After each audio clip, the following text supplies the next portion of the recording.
ಶುಭೋದಯ, ನಮಸ್ಕಾರ. Welcome to ಯೋಯ್ ಟಿವಿ ಕನ್ನಡ. ಮನೀಗ ನೋಡೋಣ ಇವತ್ತಿನ ರಾಶಿ ಫಲಗಳ ಬಗ್ಗೆ. ಮೊದಲನೇದಾಗಿ ಮೇಷರಾಶಿ. ನೋವುಗಳನ್ನ ಪರಿಹರಿಸುವ ಕಾಲ, ಆರ್ಥಿಕ ದೃಷ್ಟಿಯಿಂದ ಅನುಕೂಲಕರ ವಾತಾವರಣ, ಸಹೋದ್ಯೋಗಿಗಳೊಂದಿಗೆ ಸಹಕಾರವನ್ನ ಬೆಳೆಸಿಕೊಳ್ಳಿ. ವೃಷಭ ರಾಶಿ. ಅನೇಕ ಅವಕಾಶಗಳು ನಿಮ್ಮ ಮುಂದೆ ಬರುತ್ತವೆ, ಅದನ್ನ ಸಮರ್ಥವಾಗಿ ಉಪಯೋಗಿಸಿ ಜೀವನದ ಆದರ್ಶಗಳನ್ನ ನಿರ್ಧರಿಸುವ ಸಮಯ. ಮಿಥುನ ರಾಶಿ. ನಿಮ್ಮ ಸಂವಹನ ಕೌಶಲ್ಯಗಳನ್ನ ಉತ್ತಮಗೊಳಿಸಲು ಅವಕಾಶ, ವೈಯಕ್ತಿಕ ಮತ್ತು ವೃತ್ತಿ ಜೀವನದಲ್ಲಿ ಸಂಶಯಗಳು ತೆರವಾಗುತ್ತವೆ. ಕರ್ಕ ರಾಶಿ. ಆರೋಗ್ಯದ ಬಗ್ಗೆ ಜಾಗರೂಕತೆಯನ್ನ ಕಾಪಾಡಿಕೊಳ್ಳಿ, ಇತರರ ಅಭಿಪ್ರಾಯಗಳನ್ನ ಗಮನಿಸಿ, ಆದ್ರೆ ನಿಮ್ಮ ಇಚ್ಛೆಯ ಮೇಲೆ ಸಮರ್ಥ ನಿರ್ಧಾರವನ್ನ ತೆಗೆದುಕೊಳ್ಳಿ. ಸಿಂಹರಾಶಿ. ಅನೇಕ ಸಂತೋಷದ ಸಮಯಗಳು ನಿಮ್ಮನ್ನು ಇಕ್ಕಟ್ಟು ಮಾಡುವ ಸಾಧ್ಯತೆ ಇದೆ. ನಿಮ್ಮ ಸಾಧನೆಗಳನ್ನ ಸ್ಮರಿಸಿಕೊಳ್ಳಿ ಮತ್ತು ಧೈರ್ಯವನ್ನ ಕಾಪಾಡಿಕೊಳ್ಳಿ. ಕನ್ಯಾ ರಾಶಿ. ಉದ್ಯಮದ ಮೇಲೆ ಹೆಚ್ಚಿನ ಗಮನ ನೀಡಬೇಕು, ನಿಮ್ಮ ಒತ್ತಡವು ಇತ್ತೀಚೆಗೆ ಕಡಿಮೆಯಾಗಬಹುದು. ನಿಮ್ಮ ಆರೋಗ್ಯವನ್ನು ಕಾಪಾಡಿಕೊಳ್ಳಿ. ತುಲಾರಾಶಿ. ಸ್ನೇಹಿತರೊಂದಿಗೆ ಉತ್ತಮ ಸಮಯ ಕಳೆಯುವ ಅವಕಾಶವಿದೆ, ನಿಮ್ಮ ಆತ್ಮವಿಶ್ವಾಸವು ನಿಮಗೆ ಯಶಸ್ಸು ತರುತ್ತದೆ. ವೃಶ್ಚಿಕ ರಾಶಿ. ವ್ಯವಹಾರದಲ್ಲಿ ಚುಟುಕು ಬದಲಾವಣೆಗಳನ್ನ ಕಾಣಬಹುದು, ಕುಟುಂಬದವರೊಂದಿಗೆ ಸಮಯ ಕಳೆಯುವಿರಿ. ಧನಸ್ಸು ರಾಶಿ. ನಿಮಗೆ ಈ ದಿನ ತುಂಬಾ ಲಕ್ಕಿ, ಶ್ರಮದ ಫಲ ಸಿಗಲಿದೆ, ಸಂಬಂಧಗಳನ್ನ ಮತ್ತಷ್ಟು ಸುಧಾರಿಸಲು ಅವಕಾಶವಿದೆ. ಮಕರ ರಾಶಿ. ನಿಮ್ಮ ನಿರ್ಧಾರಗಳನ್ನ ಹೆಚ್ಚು ಜ್ಞಾನದಿಂದ ತೆಗೆದುಕೊಳ್ಳಿ, ವೃತ್ತಿ ಜೀವನದಲ್ಲಿ ವೈವಿಧ್ಯಮಯ ಅವಕಾಶಗಳು ಇವೆ. ಕುಂಭರಾಶಿ. ಪದವಿಯ ಬದಲಾವಣೆ ಅಥವಾ ಹೊಸ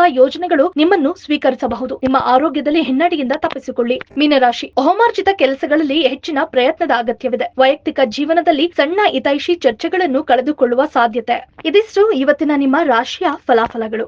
if you like this video, ಬೇಗ ಲೈಕ್ ಮಾಡಿ, ಕಾಮೆಂಟ್ ಮಾಡಿ, ಶೇರ್ ಮಾಡಿ ಹಾಗೂ ಯೋಯೋ ಟಿವಿ ಕನ್ನಡವನ್ನು ಸಬ್ಸ್ಕ್ರೈಬ್ ಮಾಡಿ.